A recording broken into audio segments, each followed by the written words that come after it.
जी नईम भाई, सबसे पहले ये बताइएगा, क्या इलेक्शन में खान साहब जेल के अंदर होंगे या बाहर होंगे? देखें, बात यह है कि प्लान जो इन्होंने बनाया हुआ है वो इसी तरह से बनाया हुआ है। आप ये देख रहे हैं कि किस तरह से जो साइफर केस के अंदर ट्रायल चलाया जा रहा है तेज़ी से, उसको भी देख लें और बाकी केसेस को भी देख लें। तो इनका प्लान ये है कि खान साहब को अंदर रखा जाए, लेकिन अब अदालतों के ऊपर इम्तिहान है और हम अदालतों का दरवाज़ा खटखटा रहे हैं। सुप्रीम कोर्ट से ज़मानत के हवाले से रजू किया जा रहा है कि इमरान खान साहब को बेल जो है इस केस के अंदर as a matter of right मिलनी चाहिए। अब तक क्यों नहीं मिली? आज बड़े अहम केस की समाअत हुई इस्लामाबाद हाई कोर्ट में, जिसमें हमने ये सदा की थी कि ये जो इन कैमरा प्रोसीडिंग की जा रही हैं और जेल के अंदर अदालत को शिफ्ट करने का नोटिफिकेशन किया गया है और ये जो अदालत एंटी टेररिज्म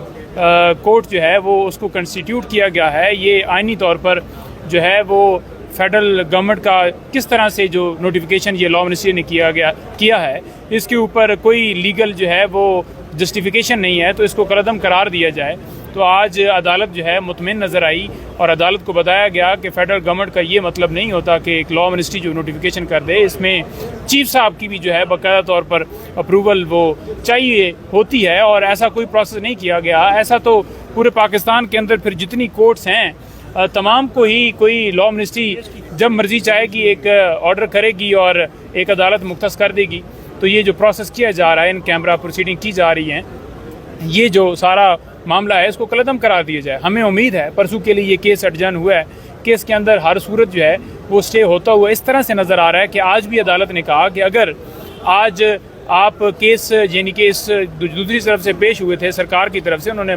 डेट मांगी थी लंबी कि मंडे के लिए फिक्स कर दिया जाए, तो अदालत ने बड़े रिमार्क्स दिए कि अगर आप मंडे के लिए डेट को लेकर जाना चाहते हैं तो फिर हम आज ही स्टे करने के ऊपर मजबूर हो जाएंगे, फिर हम स्टे कर देते हैं। तो फिर वो बैक हुए और उन्होंने कहा जी कि परसों के लिए डेट फिक्स कर दी जाए। तो अदालत देखने में कन्विंस नज़र आई क्योंकि ये नोटिफिकेशन जो है वो बनता नहीं था और इन कैमरा प्रोसीडिंग जिस तरह से चलाई जा रही है, आज 5 गवाहों के हवाले से डेट मुख्तस थी, जिसमें गवाह जो हैं वो कोई उसमें उन्होंने अपने बयानात कलमबंद नहीं करवाए। लेकिन दूसरी तरफ देखा जाए तो बड़ा वाज़ेह तौर पर जो हमारी दरख्वास्तें दी गई थी कि एक तो साइफर जो है वो दिया जाए, उसकी कॉपी दी जाए जो कि चलान के साथ लगी नहीं है, जो कि मुद्दा है, जो कि इन्होंने कहा है कि इन्होंने चोरी किया है, वो चलान का हिस्सा होना चाहिए, जो कि हमारे ऊपर इल्ज़ाम है। दूसरे नंबर पर जो इसके हवाले से जो एक साइफर आता है प्राइम मिनिस्टर ऑफिस में और उसके हवाले से जो रूल्स हैं वो प्रोवाइड किए जाएँ कि कैसे वो फॉरेन ऑफिस के पास दोबारा जो है वापस जाता है, तो उस हवाले से भी हमारी सदा मुस्तरद कर दी गई है। ये दो बड़ी दरख्वास्तें अहम थी जो कि हमारी इनके ऊपर सदा कबूल नहीं की गई। तो जब तक डॉक्यूमेंट्स जो हैं केस के रिलेटेड नहीं दिए जाएंगे तब तक केस कैसे आगे बढ़ाया जा सकता है। 94 जो सेक्शन है CRPC का, उसके तहत ये दरख्वास्तें दी गई थी, लेकिन उसके अंदर कोई हमारी नईम हैदर पंजोता साहब, अगर परसों आप के हक में फैसला आ जाता है और ये साइफर केस की अब तक की जो समाअत हुई है, कार्रवाई हुई है, उसको कलअदम करार दिया जाता है, तो ये तो बहुत बड़ी जीत होगी। तो क्या खान साहब फिर बाहर आ सकेंगे? उसके बाद क्या होगा अगर आपके हक में फैसला आ जाता है? देखें, अगर हमारे हक में फैसला आता है तो जो प्रोसीडिंग की गई है उसको कलअदम करार दिया जाएगा, ट्रायल जो है वो पीछे चला जाएगा, जो यहाँ पर चालान, फर्द जुर्म और सारा प्रोसेस किया गया है और नल एंड वाइड हो जाएगा। दूसरे नंबर पर अगर देखा जाए तो खान साहब जो हैं बाहर उस वक्त आएंगे जब खान साहब की बेल होगी या मुकदमे के जो अखराज की दरख्वास्त है उसके ऊपर जो है समाअत होगी और मुकदमा खारिज होगा, तो उस सूरत में आएंगे। इस ट्रायल को के ऊपर जो है वो कलअदम करार देने के हवाले से इमरान खान साहब की जो बेल है उसके ऊपर उस तरह से नहीं होगा। साइफर केस फिर कहाँ से शुरू होगा? फिर उसका नेक्स्ट आप कह रहे हैं ना रिवर्स हो जाएंगी तमाम तर चीज़ें, तो उसके बाद बिगनिंग दोबारा से कहाँ से होगी? क्या वो ओपन ट्रायल होगा, फिर ओपन जिस तरह नॉर्मल कोर्ट्स में केसेस होते हैं उस तरह होंगे? फिर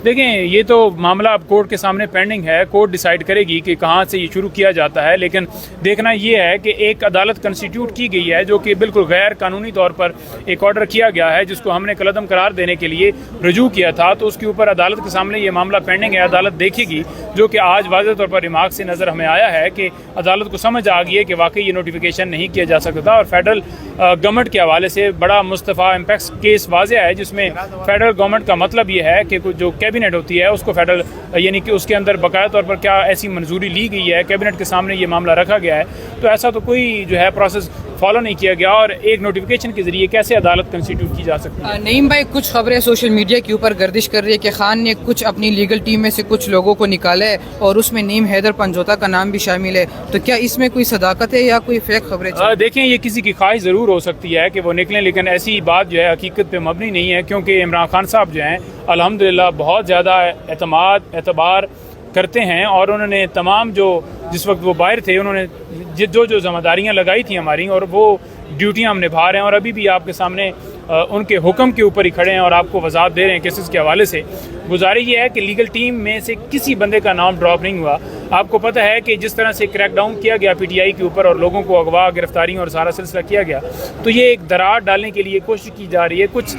एक दो सहाफ़ियों का शायद दिल होगा या किसी के कहने के ऊपर उन्होंने ऐसा किया होगा या वीलॉग किया होगा, वो उनकी मर्जी है। कभी हमने किसी हवाले से कभी किसी को टारगेट नहीं किया, ऐसा कोई मामला नहीं है। और जो 10 लॉयर्स की लिस्ट दी गई है उसमें आप देखें एडवोकेट सुप्रीम कोर्ट उसके अंदर मौजूद हैं, लीडिंग कौंसल, प्रिंसिपल कौंसल उसके अंदर मौजूद हैं और उसके ऊपर रिस्ट्रिक्शन नहीं है कि उसके अलावा कोई अलाउ नहीं करवा सकता या उसके अलावा कोई बंदा जा नहीं सकता। बहुत सीनियर नाम और भी हैं जो इस लिस्ट के अंदर मौजूद नहीं है और खान साहब की लीगल टीम 10 लोगों तक मखसूस नहीं है। ये माज एक बात करना कि इमरान खान साहब जो है लॉयर्स के ऊपर अदम एतमाद कर रहे हैं कि ये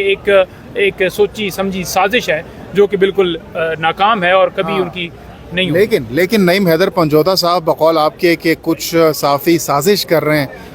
तो आपके साथ क्या मसला हो सकता है साफ़ियों का कि या फिर कोई जो 2 वकला जो भी हैं उन्होंने स्पेसिफिकली आपका नाम नहीं लिया गया लेकिन तासुर ये दिया जा रहा है कि शायद आपका नाम भी है उसमें, तो क्या मसला हो सकता है आपका? क्या आपने किसी के सामने के खिलाफ कोई इस तरह से साफ़ियों के खिलाफ कोई बैशिंग नहीं की, कोई इस तरह से गलत ज़बान इस्तेमाल नहीं की, तो आपसे क्या मसला हो सकता है? आप कह रहे हैं कि साजिश। देखिए, मसला ये भी हो सकता है ना कि जैसे ट्वीट्स किए जाते हैं, केसेस के हवाले से अपडेट दी जाती हैं, तो वो शायद समझते हों कि ये काम जो है साफ़ियों का है, लेकिन मेरी ड्यूटी इमरान